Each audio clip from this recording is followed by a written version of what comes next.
contoh penelitian yang sangat mengharukan dari seorang siswa sekolah menengah. Mengapa mengharukan? Karena siswa ini mencoba untuk menguji apakah kacang hijau yang kemudian ditaruh di media tertentu, disirami dengan air, ditaruh di bawah sinar matahari, intinya dari kecambah mau jadi toge begitu. Akan tumbuh dari kacang hijau. Itu akan menjadi lebih cepat pertumbuhannya kalau dibacakan Al-Quran, ayat-ayat Al-Quran. Nah, jadi hasilnya positif, betul.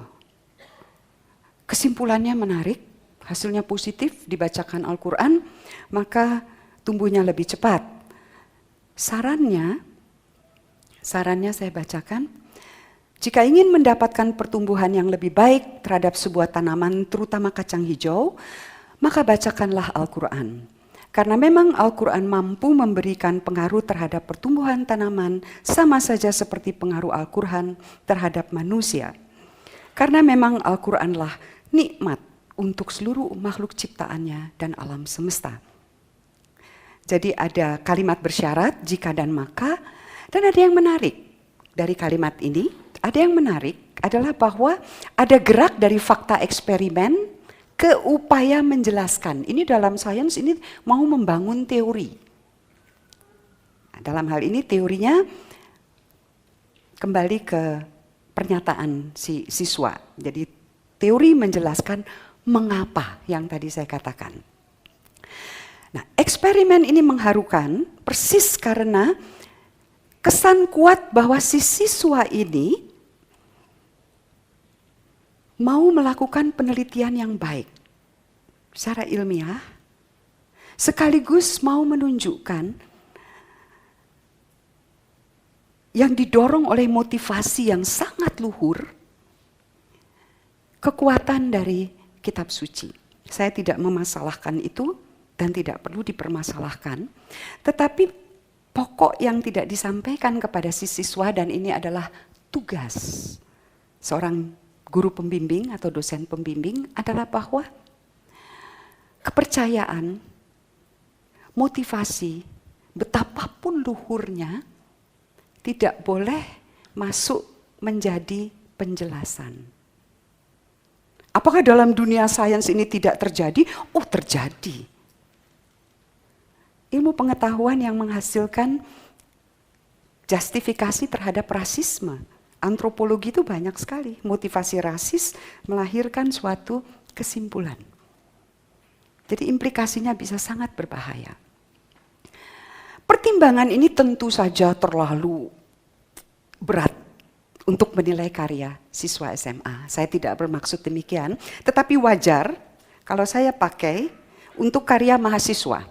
Sebagian besar ada mahasiswa di sini, wajar.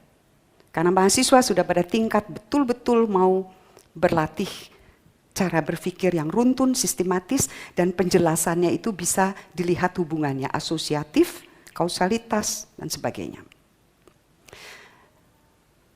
Maka saya akan masuk ke penelitian berikutnya ini, yang saya perlihatkan di sini. Jadi rupanya meneliti bagaimana suara bisa mempengaruhi pertumbuhan tanaman itu sangat populer. Di banyak tempat di dunia, mulai dari lomba ilmiah remaja sampai lembaga penelitian, itu melakukan itu. Nah, yang di tingkat mahasiswa ini menarik karena dia menyuguhkan suara yang berbeda-beda. Jadi orang mengaji itu hanya salah satunya.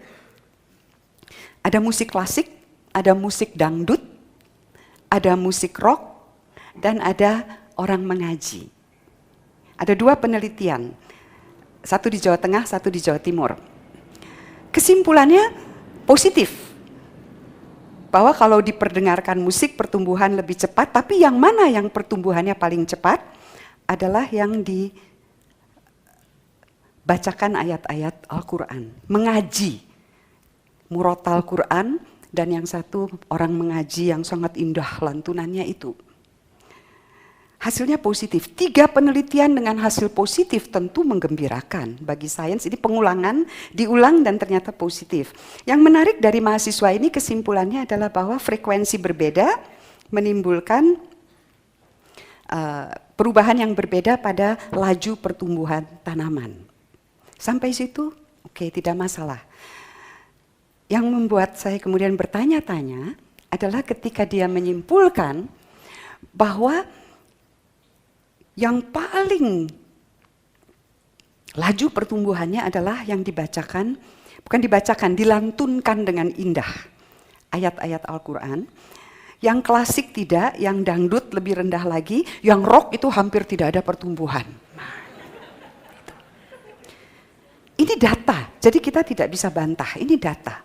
Jadi yang menjadi pertanyaan kesimpulannya dan penjelasan, the why question. Science itu the why, mau menjawab the why question. Mengapa? Nah, mengapa? Jawabannya adalah karena tanaman punya kecerdasan spiritual. Musik klasik tidak melatih kecerdasan spiritual seperti kitab suci.